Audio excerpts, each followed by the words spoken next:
Amados, en el día de hoy nosotros queremos hablar acerca de un pasaje en las Escrituras que me parece que es el mejor pasaje que he encontrado para mostrar lo que tiene que ver con misericordia, con poder y con el agradecimiento que viene como consecuencia.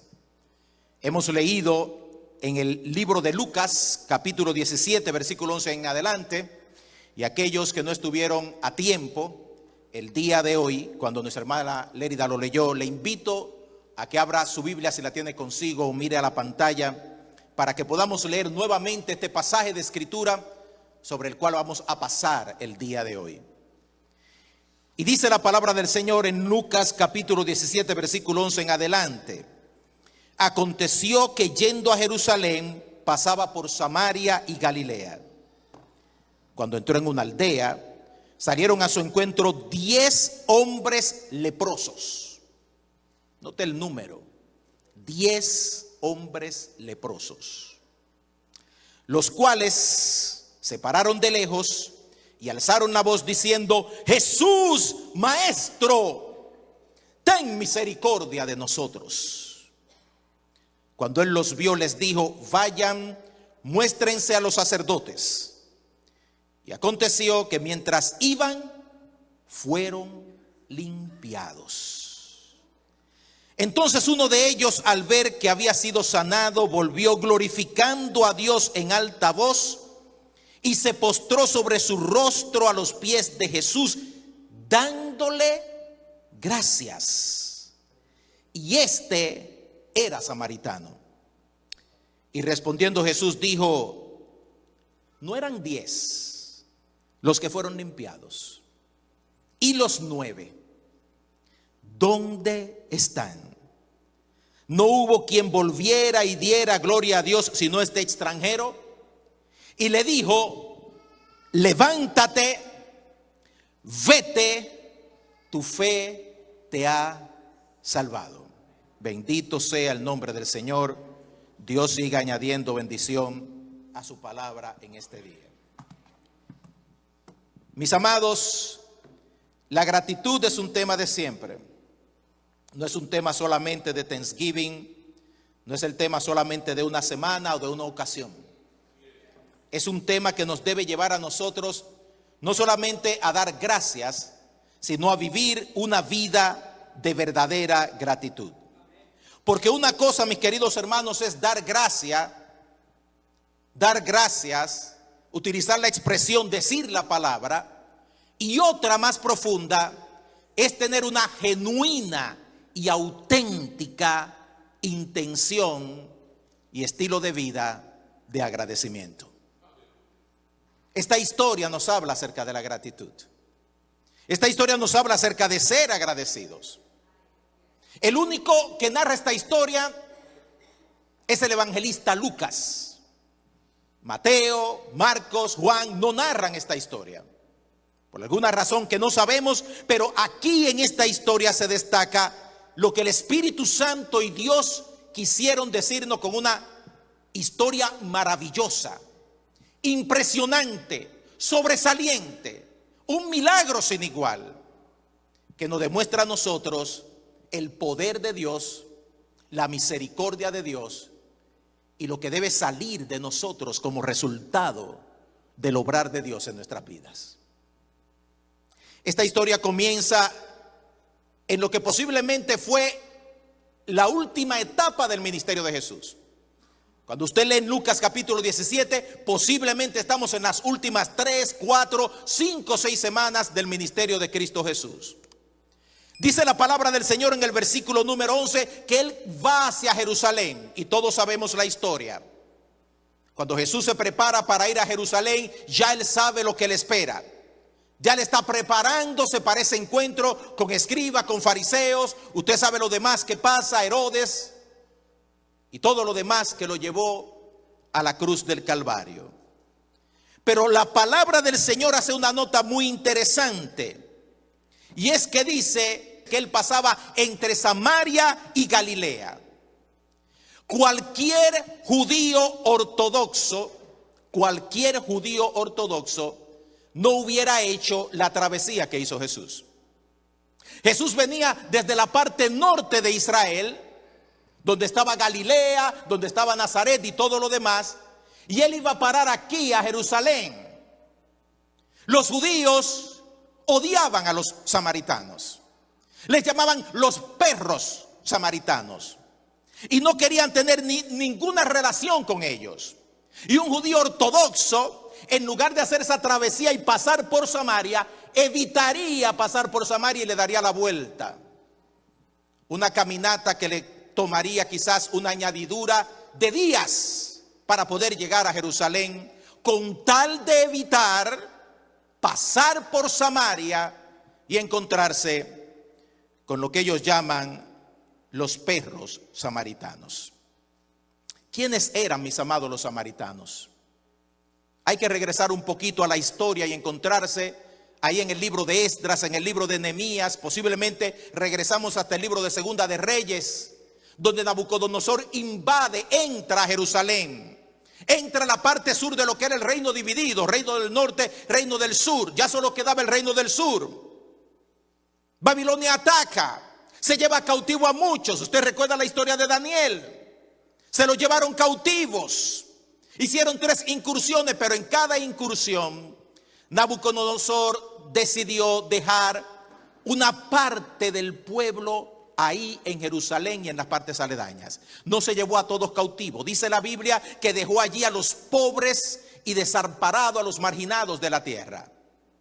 70 años pasan y esta gente que se queda en Jerusalén mientras sus hermanos están cautivos en Babilonia, comienzan a mezclarse en matrimonio con las naciones de alrededor, con los jebuseos, con los gergeseos, con los amonitas, con los filisteos, y dan a luz una raza híbrida en total desobediencia a lo que Dios había dicho expresamente en su ley, de que el pueblo de Israel no podía mezclarse con las naciones de la tierra, que no debían dar a sus hijas en matrimonio a las naciones paganas, y no debían tomar de sus hijos y de sus hijas para ello en matrimonio, porque el pueblo de Dios, el pueblo de Israel, debía ser un pueblo santo, exclusivo, apartado, especial para Dios.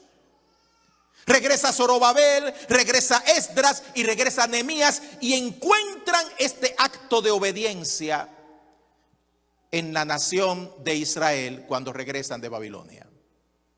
Hijos mezclados de judíos y de las naciones paganas. ¿Qué hacen, hermano? Por supuesto, sentencian y castigan a los desobedientes.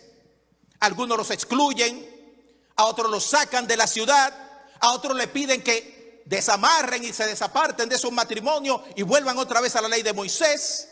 Pero aquí están estos hijos, hermano. Y yo le pregunto a ustedes que son padres, ¿qué culpa tiene un hijo de los pecados de papá y de los pecados de mamá? ¿Qué culpa tiene un hijo de que mamá quedó embarazada y no fue de la persona que ella quiso? ¿Qué culpa tiene un hijo de los desmanes de papá por ahí alrededor haciendo diabluras y ahora él llega al mundo como resultado de pecados, desmanes y deslices de adultos que no supieron obedecer la ley de Dios? Los judíos no sabían ni supieron qué hacer con estos samaritanos que se habían formado. Y en lugar de solamente castigar a los ofensores, castigaron a toda una generación, hijos, nietos, bisnietos, tataranietos de aquellos que desobedecieron, sin importarles que aquellos hijos nada tuvieron que ver con ese pecado. Y esos son los samaritanos. Fueron marginados, puestos al lado. No se les permitía venir al templo de Dios a adorar. Tenían que adorar en el mismo lugar donde adoraban los gentiles, en la explanada, en la parte de afuera, en el atrio del templo. Al final los mismos samaritanos decidieron erigir el monte Gerizim y adorar allá, porque no podían bajar a Jerusalén sin ser discriminados. sin ser apurreados, sin que se burlaran de ellos, sin que los acusaran de ser una raza no conforme al corazón de Dios.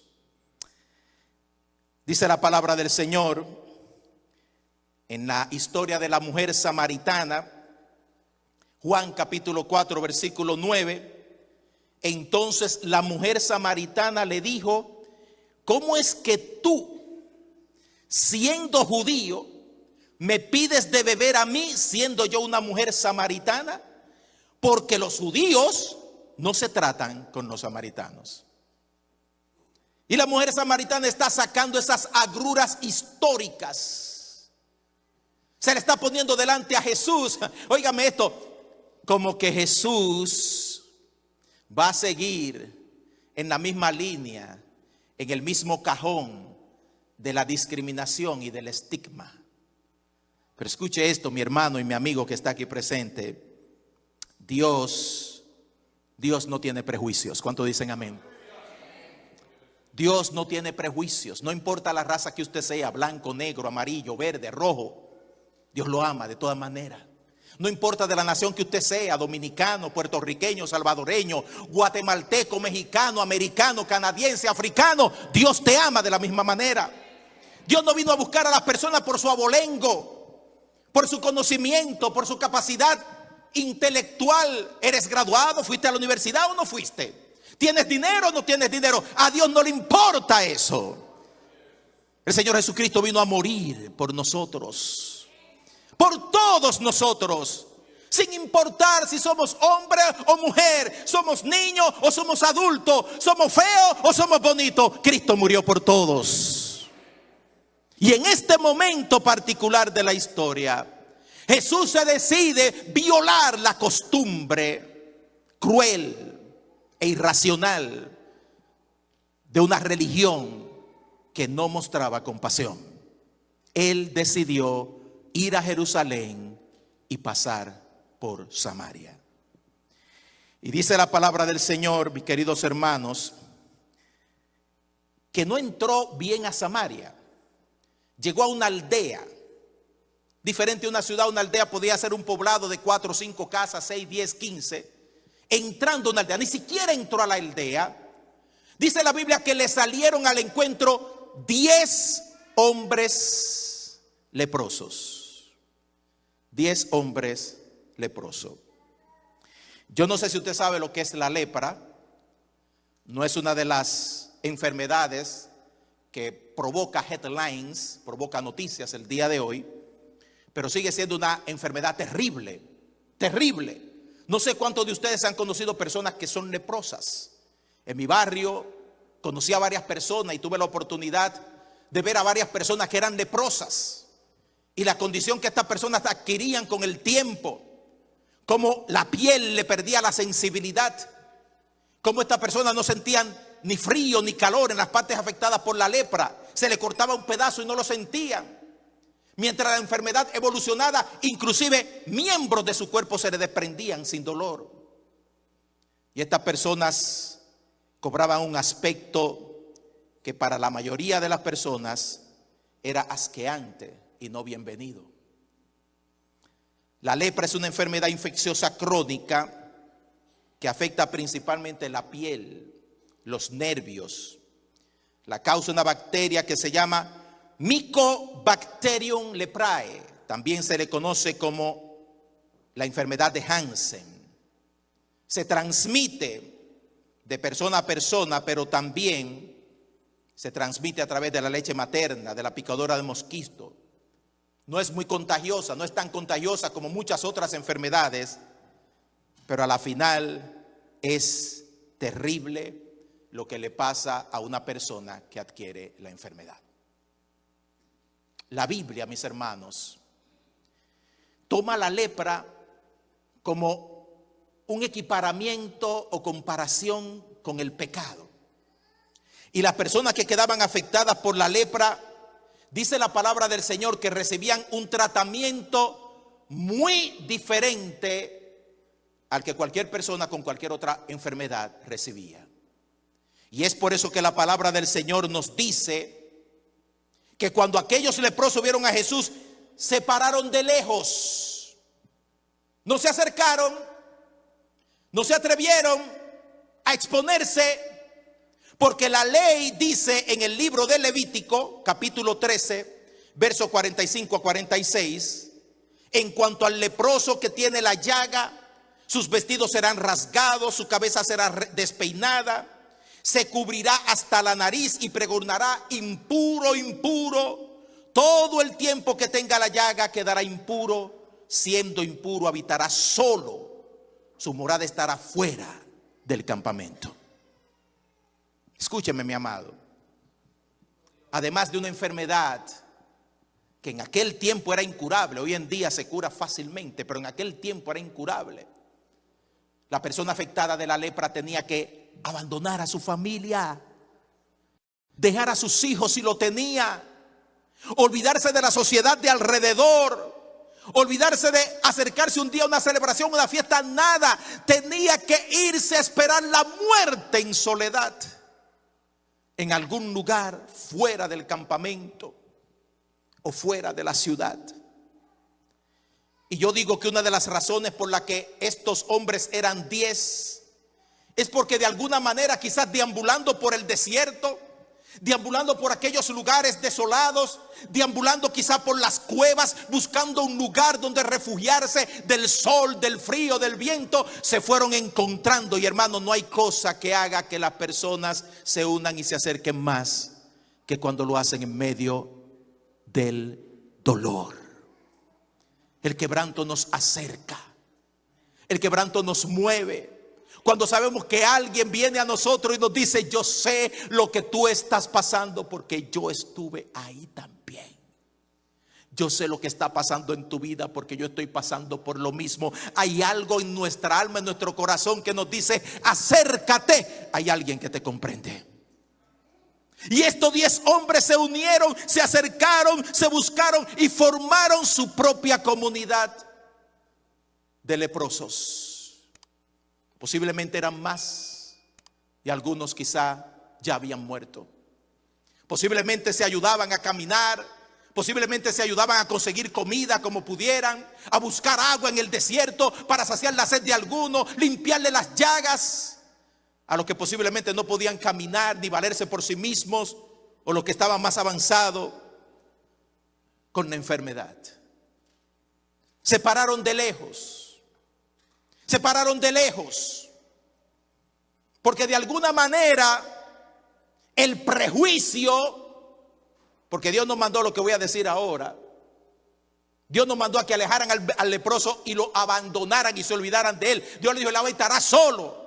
Pero ese hombre necesita ayuda, esa mujer necesita ayuda. Pero la gente de Israel interpretó: abandónalo, ódialo y hasta, si es posible, maltrátalo. En un escrito antiguo, un fariseo escribió: cuando vi a un leproso acercarse a mí, tomé piedras, se las lancé, lo herí y le dice: ¡Ea, ea, a tu lugar, leproso! Una manera de demostrar su ortodoxia y su apego a la religión. ¿Dónde en la Biblia? ¿Dónde en la Biblia se nos manda maltratar a las personas por su condición? Sea de enfermedad, sea de desventaja, sea de limitación. Pero la religión había impuesto esto. Y estos hombres, sabiendo a lo que se exponían, se quedaron de lejos. Uno se pregunta: ¿cómo fue que supieron que Jesús andaba por ahí? ¿Cómo fue que supieron quién era Jesús? Porque esa gente no podía estar dentro de las multitudes cuando Jesús hacía sus milagros y sus maravillas. ¿Cómo es que supieron que Jesús les podía sanar? Yo argumento, y permítame inferir, que por aquel camino donde esa gente moraba y dormía y se levantaba y comía y bebía, escuchaban las historias, bendito sea el nombre del Señor, de lo que nuestro Salvador había hecho. Los caminantes quizás que regresaban de Jerusalén o de Galilea o de Nazaret o de cualquier lugar diciendo: hey, ¿viste lo que hizo Jesús hoy? Sanó a un ciego, le dio la vista. Pero ¿no viste lo que hizo hoy? Levantó a ese hijo de esa viuda, le dio la vida, él estaba muerto y Jesús lo levantó. Y no viste lo que hizo hoy, sanó a un leproso. Estaba leproso y cuando Jesús lo tocó, quedó limpio de su lepra. Limpio de su lepra. Y me imagino a aquellos leprosos soñando día y noche: oh, si Jesús pasara por aquí. Oh, si Jesús pasara por aquí. Como muchas personas están aquí hoy, y como muchas personas me están escuchando en las redes hoy, y están diciendo: oh, si Jesús pasara por mi vida hoy, ¿cómo cambiaría mi historia? ¿Cómo cambiaría mi destino? ¿Cómo cambiarían las cosas? Porque Jesús tiene el poder para transformarlo todo, para convertirlo todo en mejor, para hacer que las cosas dejen de martirizarnos y causarnos dolor. Se pusieron de lejos y clamaron a Jesús con estas palabras: Jesús, Maestro, ten misericordia de nosotros.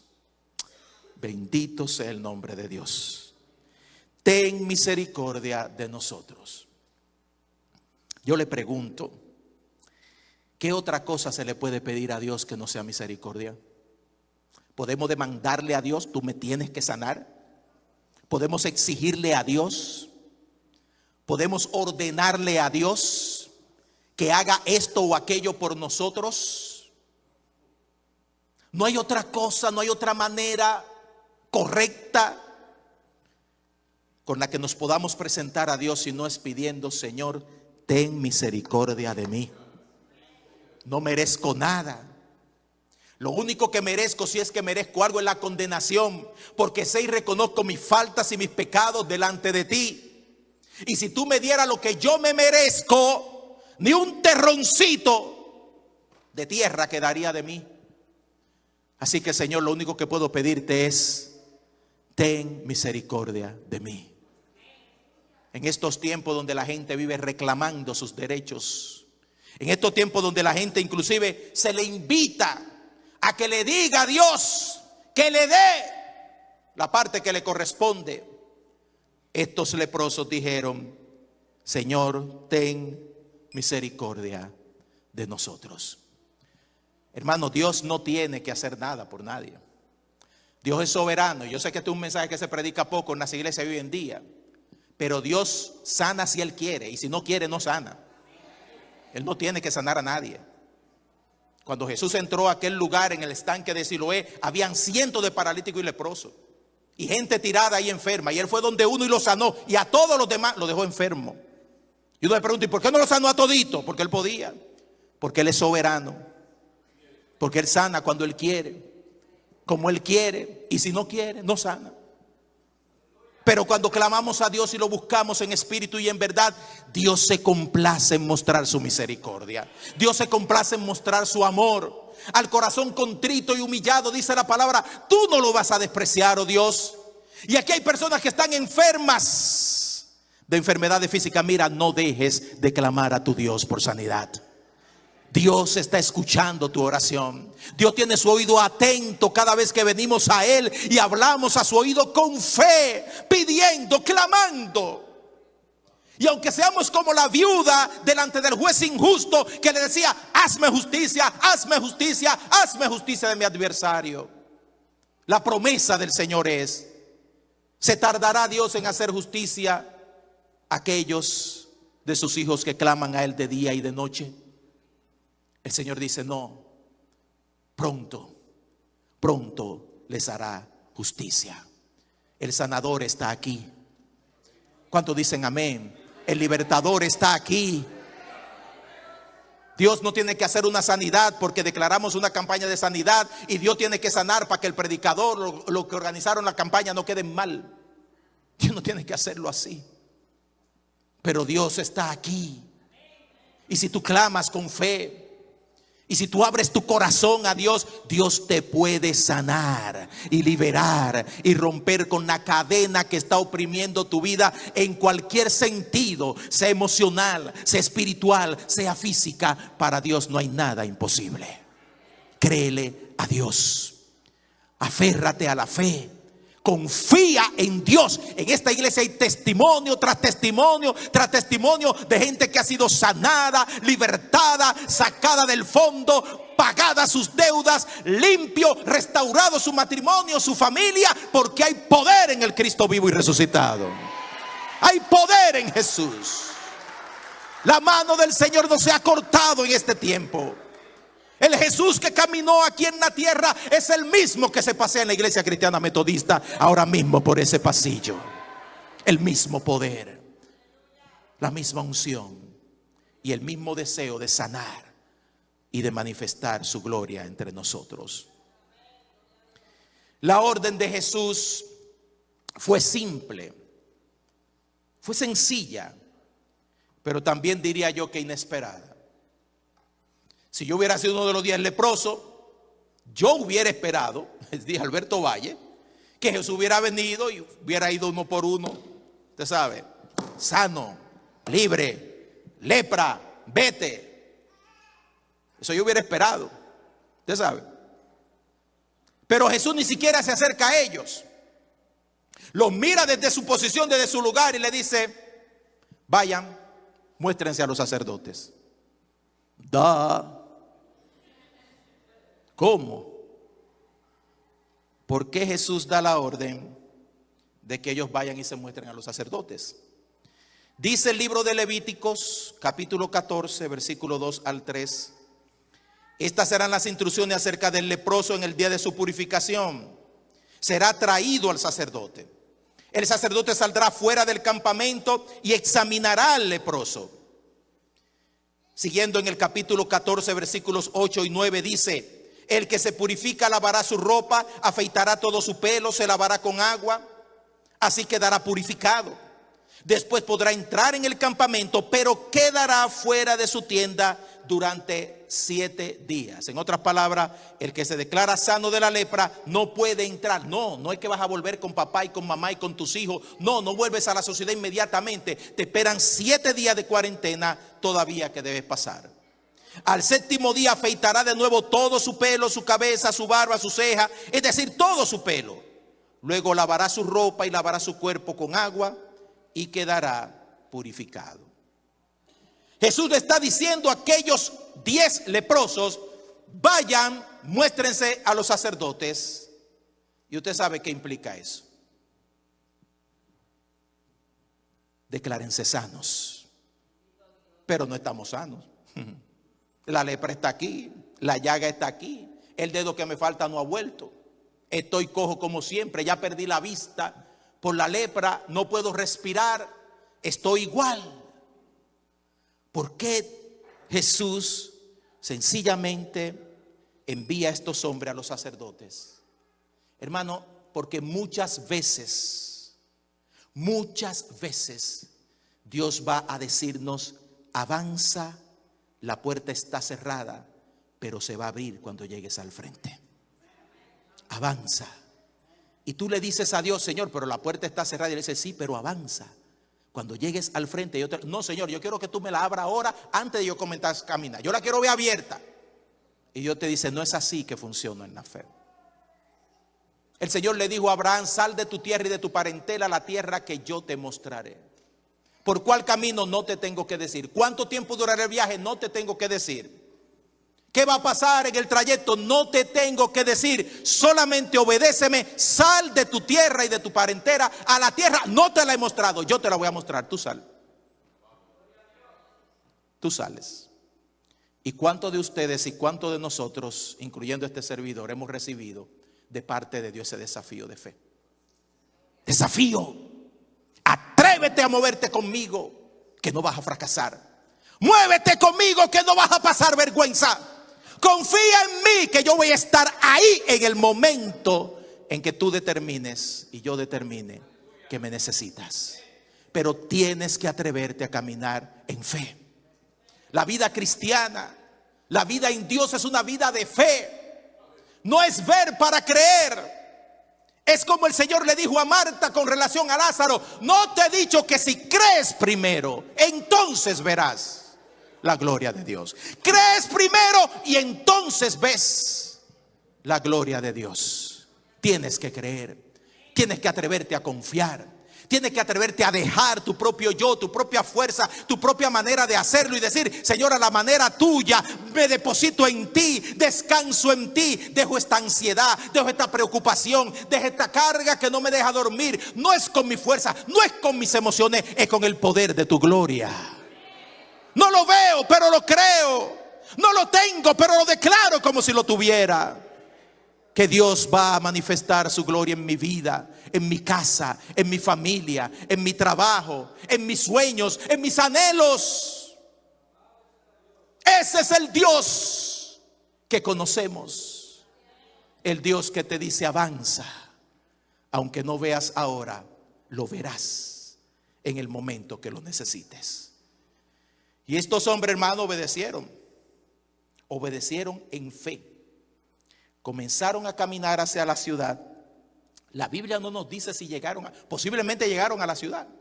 Imagínense, estos hombres estaban exponiendo, hermano, que al acercarse a la ciudad, la gente cogiera piedra y le cayera pedra todito, desde que lo vieran, por el prejuicio religioso.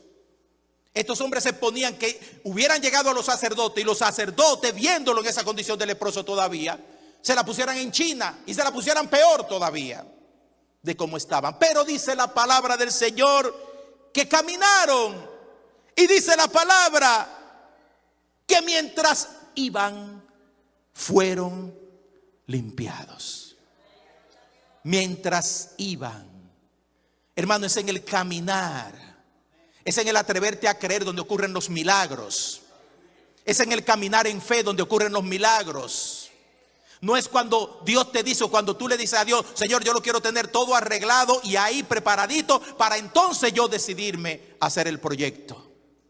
Es cuando das el paso de fe, y mientras caminas en fe con Dios, entonces Dios te dice: ahora te arreglo el momento, el espacio, la situación y la realidad para que se cumpla mi voluntad. Yo no sé, óigame, eso sería una escena increíble. Estos 10 hombres caminando sin saber qué esperar, sabiendo solamente que Jesús le dice que van a los sacerdotes, y de repente en el camino uno se mira, hermano, y toda esa llaga comienza a desaparecer, y esos dedos engurruñados se comienzan a enderezar, y esos ojos que estaban cerrados, que no veían, comienzan a abrirse, y uno a otro se miran, y uno le dice: Pancracio, pero mira para acá. Genovevo, mira, la piel como un niño. Todo está cambiando en mí. Años y años de sufrimiento, de dolor, de quebranto, ahora se transforman en un motivo de gloria a Dios. Y hermano, usted piensa en la sanidad de una enfermedad, pero eso no era la única implicación de ese milagro. Es que esta gente tenían años que no habían visto a sus hijos, años sin abrazar a una esposa, años sin ver a un papá, una mamá, estar dentro de la sociedad. A esta gente se le habían muerto los sueños. Yo nunca podré tener una empresa, yo nunca podré. Aquí lo único que me espera es la muerte al paso. Y en ese momento, hermano, Dios no solamente está sanando un cuerpo. En ese momento Dios está sanando un propósito. Una declaración que se hizo posiblemente desde la niñez en la vida de algunos de esos hombres que estuvieron ahí, para que se cumpla ahora por el poder de Dios la posibilidad de tus sueños que despiertan, que se abren, que se vuelven a realizar a partir de este momento. No es solamente que un cuerpo se sanó, es que un hombre está regresando nuevamente a su lugar. La obediencia abre la puerta al milagro. La obediencia abre la puerta al accionar del poder de Dios. La obediencia es el sinónimo de la fe. Hay personas que dicen que tienen fe, pero una fe aérea, una fe, usted sabe, mística, como etérea, así en el... No, mire, obediencia es fe y fe es obediencia. Tú obedeces cuando te mueves en fe, y si tienes fe, tú obedeces a Dios. Y si no estás obedeciendo a Dios, tú no estás en fe. Y si dices que tiene fe pero no obedece, tu fe no es válida, no es cierta. La fe es obediencia y la obediencia es fe. Y mis amados hermanos, dice la palabra del Señor que dentro del júbilo y el regocijo que me imagino que estos hombres se sentaron, vuelvo a casa con mis hijos, con mi familia. Vuelvo otra vez a ser el hombre que yo fui. Vuelvo otra vez a ser insertado a la sociedad. Me esperan 7 días de cuarentena todavía, pero no importa, es menos que lo que he esperado todos estos años. Dice la palabra del Señor que uno de ellos, al ver que había sido sanado, volvió glorificando a Dios a gran voz, dice la Reina Valera del 60, y esta versión dice en alta voz, y se postró sobre su rostro a los pies de Jesús, dándole gracias. Y este era samaritano. Al principio de este mensaje le decía que ser agradecido no es solamente abrir la boca y decir gracias, ni siquiera con Dios o con las demás personas. Decir gracias no es sinónimo necesariamente de ser agradecido. Mire lo que representa el verdadero agradecimiento, el genuino agradecimiento en la reacción de un hombre que recibió el favor de Dios, como muchos de nosotros, la mayoría de nosotros lo hemos recibido. Dice la Biblia que volvió. Este hombre iba camino a Jerusalén. ¿Por qué detenerse y regresar para atrás cuando lo que le espera es celebración más adelante? Cuando lo que le espera es disfrutar de lo que ya ha recibido. Cuando lo que le espera es sencillamente encauzarse en lo que tiene en este momento, que es motivo de tan gran gozo. ¿Por qué detenerse? ¿Por qué volverse? Porque la gente agradecida hace un alto en su vida y dice: si yo estoy aquí fue porque alguien me favoreció. Si Alberto Ovalle está aquí es porque mucha gente en la iglesia cristiana metodista metió su mano por Alberto Ovalle. Y yo no puedo vivir mi vida sin recordar cada madre que tengo en esta iglesia que oró por mí. Y yo no puedo pasar un día de mi vida sin recordar a cada uno de los hombres de esta iglesia que me llamaron por teléfono y me dijeron: aquí estamos por ti. Yo no puedo decir en este momento que el lugar donde me encuentro hoy, que es diametralmente 360 grados diferente a como me encontraba hace 15 años atrás, fue por mí, fue primero por el Señor y por mucha gente que Dios envió a mi vida. Tú no puedes seguir esta vida siendo justo.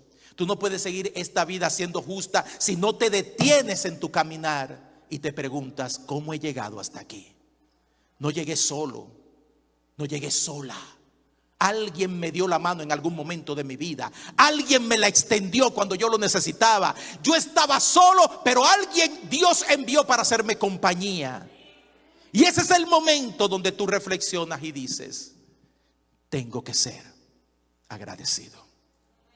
Quizás es una esposa, quizás es un esposo, quizás es tu madre, tu padre, tus hijos, tu pastor, compañeros, amigos, alguien por quien o quienes te tienes que detener y decir: la razón por la que me encuentro aquí no es, como dicen algunos, colmado en Santo Domingo, colmado mi propio esfuerzo.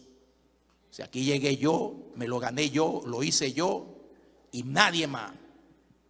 ¿Te ha visto alguno de esos colmados? Colmado mi propio esfuerzo. Segundo lugar, hermano, dice la palabra que este hombre salió dando gritos a gran voz, clamando, gritando, dando gritos. Cuando uno es bendecido, cuando uno recibe el favor de Dios, no se puede quedar callado. No se puede, no me puedo quedar callado. No puedo cerrar mi boca, sino de proclamar y decir lo que Dios ha hecho en mi vida. Dios no tiene hijos secretos. Atención. Los hijos de Dios se declaran y se conocen y se identifican con Él. Por eso cuando invitamos a alguien a recibir a Cristo, le decimos: pase al frente, identifíquese con Jesús, porque Dios no tiene hijos a lo escondido. No va a haber en el cielo gente, hermano, escúcheme bien lo que le estoy diciendo. No va a haber en el cielo gente que usted va a decir: oh, ¿y tú eras cristiano? Oh, sí, yo fui toda mi vida, pero nadie se dio cuenta. Yo siempre le serví a Dios, pero aquí callado. Nunca se lo dije a nadie, nunca hablé con nadie, y aquí estoy ahora en el cielo.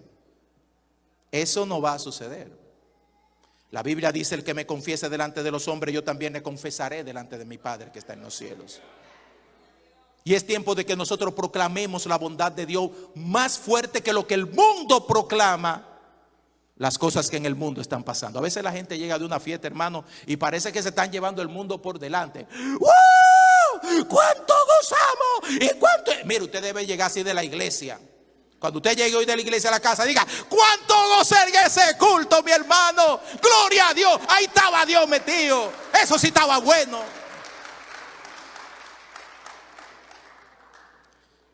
Este hombre salió gritando, saltando: gloria a Dios, estoy sano, no tengo lepra, Jesús lo hizo. Porque cuando recibes el favor, la gracia de Dios en tu vida, no te puedes quedar callado. Tienes que gritarlo a los cuatro vientos. En tercer lugar, dice la palabra del Señor, que se postró a sus pies. Se postró a sus pies.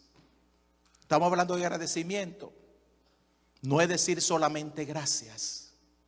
Este hombre caminó hacia Jesús y en algún momento se puso de rodillas, metió la cabeza en la tierra y así postrado, con la cabeza metida en el fango, decía: gracias, Jesús. Gracias, Jesús. Gracias, Jesús. Gracias, Jesús. Porque un alma agradecida es un alma que adora. Un alma agradecida es un alma que se postra. Mire, no me venga con el cuento de que yo adoro de corazón, hermano. La posición de tu alma va a doblar la posición de tu cuerpo. Si estás inclinado delante del Señor, no te va a costar coger esa rodilla y tirarte delante de Papá Dios y decirle: Señor, gracias, te adoro, te bendigo, tú eres bueno, grande es tu misericordia, papá. Yo no estuviera aquí si no fuera por ti, Señor, te lo debo todo, todo te lo debo a ti. Y si tu cuerpo no se puede doblar delante de Dios, es porque quizás tu alma tampoco se lo puede hacer. Este hombre se tiró de rodillas, mordió el polvo, se ensució una vez más, la cabeza metida delante y a los pies de Jesús en adoración, reconociendo que Él era Dios y reconociendo que solamente Él era digno. Y ahí entonces es que aparece la palabra gracias. Gracias. ¿Qué significa la palabra gracias, hermano? Gracias significa favor no merecido. Cuando usted recibe algo que no se merece, usted lo recibe por gracia. Y cuando usted dice gracias, usted está diciendo: hiciste algo que yo no me merezco. Hiciste algo que tú no lo debías hacer, pero lo hiciste. Hiciste algo que te lo agradezco. ¿Sabes por qué? Porque no tenías el compromiso. No me lo debías, lo hiciste. Y por eso yo te doy gracias. ¿Y qué pasa, hermano, con las personas que agradecen? ¿Qué pasa con la gente agradecida? Dice la palabra del Señor que el Señor Jesucristo respondió y dijo: ¿No eran 10 los que fueron limpiados? ¿Y los 9? ¿Dónde están? ¿No hubo quien volviese y diese gloria a Dios sino este extranjero? Hay gente que piensa que Jesús lo que quiso fue, perdóneme que voy a usar un dominicanismo, perdóneme, que Jesús lo que quería era aquerosear a los 9 que no vinieron. Jesús no está en ese negocio, hermano, de aquerosear gente. Jesús lo que quiso fue destacar a este que regresó. ¿Sabe por qué, hermano? Porque Dios honra a los que le honran. Dios exalta a los que le exaltan. Dios pone en un lugar de privilegio a aquellos que lo ponen a Él en un lugar de privilegio. Tú pones en primer lugar en tu vida a Dios y Dios te pone a ti en primer lugar en sus planes. Tú pones en el último lugar a Dios y Dios te toma y te dice aquí mismo, para la cola, en el mismo lugar donde me pusiste a mí. Porque la matemática de Dios es simple. Yo honro a los que me honran. Este hombre regresó para dar gloria a Dios. Este hombre pospuso lo de su restauración pública, social y familiar. La pospuso por Jesús. Y Jesús, enfrente de toda aquella multitud que le acompañaba, que no eran solamente sus discípulos, lo reconoció. Y hoy en día, hermanos, iremos a la eternidad en algún momento, porque alguien como este leproso le dio la gloria a Dios y Dios decidió poner su historia en este libro eterno. Y cuando yo vaya al cielo, yo quiero conocer a ese leproso. Yo quiero que me lo presenten. Yo quiero que me digan quién es. Quiero saber quién fue ese samaritano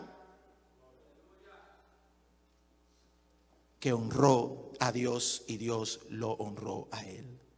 Y por último, mis amados, Jesús le dijo: levántate, vete. Escuche bien esto: tu fe te ha salvado.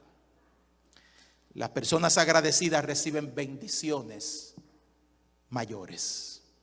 Son exaltadas por el mismo Dios en primer lugar, pero también reciben mayores bendiciones. ¿Cómo lo sabemos? Bueno, aquellos 9 que no dieron gracias van ahora a los sacerdotes. El sacerdote lo tiene que recibir fuera del campamento, fuera de la ciudad. Allí, examinarlo, ver cómo están. Después decirle, ok, váyanse en cuarentena por 7 días. Y después de 7 días, ustedes van a regresar para yo examinarlo otra vez. Y después van a ofrecer la ofrenda. Y entonces al 8º día, 9º día, ustedes son reintegrados. Pero permítame inferir que Jesús toma a este hombre agradecido y le dice: levántate, vete a tu casa. El sumo sacerdote, según el orden de Melquisedec, te está diciendo: no tienes que esperar. Tú vas para tu casa, a tu familia, a tus hijos, a tu esposa, ahora, en este momento, inmediatamente. Porque la gente agradecida, hermano, hace que la bendición de Dios sobre su vida se ponga en expedita, en expreso. Y cuando eres agradecido, estás en la línea de adelante para ser bendecido por Dios. Dios le dice: levántate, vete. Y le dice: tu fe te ha salvado. En alguna traducción dice: tu fe te ha sanado. Pero en el Nuevo Testamento, que se escribió en griego, hay 2 palabras que se utilizan, una para sanar y otra para salvar. Y en este caso la palabra que se utiliza es la palabra soxo, que significa salvación del alma, salvación eterna. Jesús no salvó a todas las personas que sanó. La gente que recibía milagros de sanidad de Jesús no significaba que por eso eran salvos y iban al cielo. Al igual y como muchas personas hoy en día reciben favores de Dios, pero no quiere decir que van al cielo, porque no reciben a Cristo, solo reciben el favor de Dios. Pero en este caso particular, Jesús le está diciendo a este hombre: no solamente sano, sino también salvo. Vete, tu fe te ha dado el ticket para que vayas al cielo y estés un día conmigo, estés un día en la eternidad. Somos agradecidos, hermano. Thanksgiving ya pasó. Pasó también nuestra inclinación para dar gracias. Pasó también con el pavo nuestro estilo de vida de gratitud. Podemos decir como este leproso que hemos vuelto, estamos gritando los favores de Dios, estamos postrados a los pies de Jesús, estamos dando gracias. Estamos mostrando genuino agradecimiento. Si estás aquí sin Jesús y estás afectado posiblemente por una enfermedad que no es la lepra, se llama pecado, hay sanidad para tu alma. Hay sanidad para tu vida. Jesús tiene el recurso para limpiarte de toda maldad, de todo pecado. No importa el nombre que tenga, la profundidad que tenga, los años que tengas conviviendo con Él. Y algunos que están aquí no solamente son afectados por el pecado personal e individual, sino porque alguien pecó contra ti, te abusó, te engañó, te mintió, te dejó con el corazón destrozado, con la mente confundida. Tus lágrimas no son por ti, sino porque alguien te las provocó. Déjame decirte, la sangre de Jesucristo te limpia de todo pecado. No solamente de los pecados, no solamente de los pecados que has cometido, sino también de los pecados que han cometido contra ti. Dios te sana del abuso. Dios sana tu desengaño. Dios restaura tu mente, tu conciencia, tu dolor. Dios pasa su mano sobre ti para que puedas comenzar de nuevo y comenzar desde cero, con limpieza, con sanidad. No tienes que mirar a tus heridas porque Dios te las va a quitar. No tienes que mirar a tu pasado porque el Señor lo va a perdonar. No tienes que mirar ni siquiera a los que actuaron mal contra ti, porque Dios te va a desenganchar de la amargura, del rencor, del dolor y del quebranto de lo que pasó en tu historia. El Señor comienza contigo hoy algo nuevo. Y yo quisiera invitar en esta hora que todos nos pongamos de pie. Póngase de pie, por favor, donde está. Cierre sus ojos. Este mensaje llegó a mi vida primero, y en lugar de levantar mi mano para decir gracias de la boca para afuera, he tenido que doblar mi corazón y decir: Señor, perdóname por ser tan malagradecido.